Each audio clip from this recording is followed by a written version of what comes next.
Shout out po sa Manila chapter ng aking fans club. Maraming salamat po. Alam niyo, hindi ako matigil sa Manila. Buong Metro Manila kasi halos araw-araw nasa Mandaluyong ako. Mandaluyong, Pasig, BGC, Greenfield, doon ako madalas. Kaya nagpapasalamat po ako sa inyo.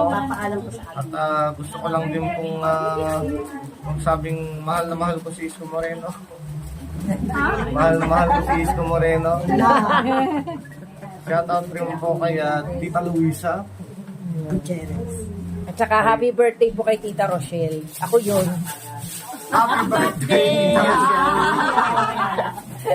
Sana po sa susunod kayo naman maghanda. Ako yung makikikain. Ay, sure. Gusto mo ngayon eh.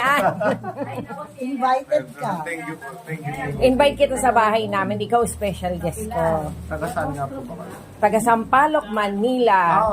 Doon tayo sa rooftop. Malapit kami kila Jerome. Magapuntan natin. Joke lang po. Thank you, baby. Thank you po very much.